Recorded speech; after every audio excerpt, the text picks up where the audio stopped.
Turn po mga kababayan, ma'am sir. This is Jam, the Filipino channel ng iyong lingkod. So today is February 10, 2026. At tayo ngayon ay papunta dyan yan sa may Jollibee McKinley, sa may exchange road, Dasmariñas, Makati. At dadalhin po natin yan sa may Wells Fargo, sa may 5 Neo Street, Fort Bonifacio, Taguig po yan. Okay, so magbabalik po tayo mamaya konti pag nakuha na po natin sila. Disclaimer lamang po, ang content po natin ay kalsada at hindi ang passenger. Kaya nga naman, sakasakali man po na may marinig kayo mga pangalan ng lugar, pangalan ng tao, pangalan ng organization sa government o private man yan, ay wala pong kinalaman ng channel na ito. At wala pong pinapatungkulan. Lahat po ng pinag-uusapan dito ay pawang dito lamang po yan sa loob. At wala pong pinapatungkulan sa labas. So po, magbabalik po tayo mamaya konti pag nakuha na po natin sila. Samantala, makinig tayo ng mga nagbabagang balita at mga talakayan habang tayo ay papunta doon sa ating pick up area.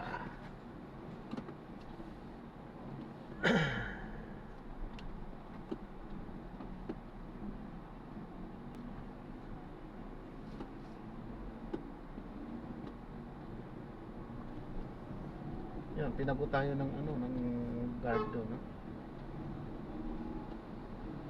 So, enforcer yung masusunod doon, hindi ang traffic light. Siya yung enforcer doon, siyang nagpago. So, valid yun. The top hierarchy.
Consolación, Cebu City, Lapu-Lapu City, Cordoba, San Fernando, ang City of Saltar, Arlis, Iloan, Pinangahan, at Alonsonan.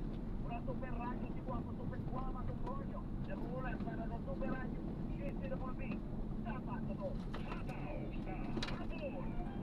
Dagal salamat! Huwag Radyo punta natin na Super Radio Salamat.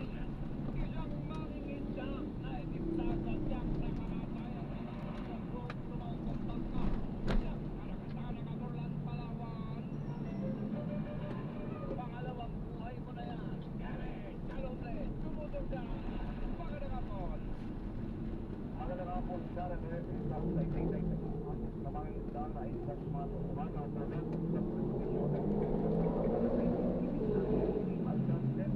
Matapos tumabak sa kanyang sinasakang bangka sa kargatagsagat ng barangay Apurawan, Kulang Palawan, ayon sa ulat ng isa, isang estudyante ng Apurawan na pinakaulo ang unang ito sa mga kapitan na nakadiyos sa mga Apurawan matapos mabagina at ang bangkang nagsusok sa layo sa lipunan 3 kilometro mula sa Baypani. Agad na nagpunta mga kapitan kasama ang miyembro ng ipat at ng estudyante ng Instituto Pilipino at nagsagot sa rescue operation. Ang nasa gitna biktima ay kinilalang si Andres Maro. May asawa at doctor ng Kapitan Pilipino sa mga Iparawan. Ayon sa kanya, pauwi na siya mula sa Pangista ng Pangamba ng malalakas na sa kanyang bangka sa isang ilang pagkaon dito. Ako, bigla ng sumabrik ng Bukarang Palawan na ulang para sa Jemay Bukarang sa Morning. Dapat, totoo, hataw sa hapon! Mga salamat! Kahit ka ng President yung Radyo Palawan,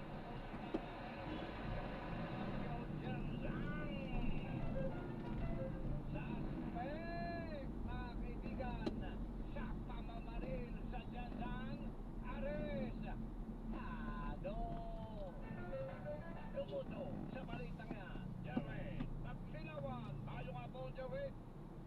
Tayong hapon, Carmen, aristo sa sinigawang entrapment operation ng Regional Drug Enforcement Unit 1 ang isang hininalang suspect din ng pamamaril noong nakarang linggo sa Purong Labos, Barangay Fatima, Tiasan. Sa naturang operasyon, nakuha mula sa suspect ang ilang mga pakiti na pinaghinlang shabu na may halagang 210,800 pesos. Matatandaan na pinaril ang 61 taong putang na senior citizen na nasugatan sa liig at tumagos sa bibig ng bala Pebrero 4 ng gabi habang nag-iinuman. Sa kasalukuyan, Garne, nakukulong o nakakulong na ngayon ang suspect sa Fatima Police Station ng Jensen City Police Office habang inihanda na ng pulisya ang karampatang kasong ihain laban sa kanya. Ako, si Jerry, ang ginawa ng Super Radio Jensen, nagulat para sa Super Radio, DZWB, dapat totoo. Drop na natin sila. Maraming salamat po sa panonood. Hanggang sa muli, ingat. God bless. Paalam po.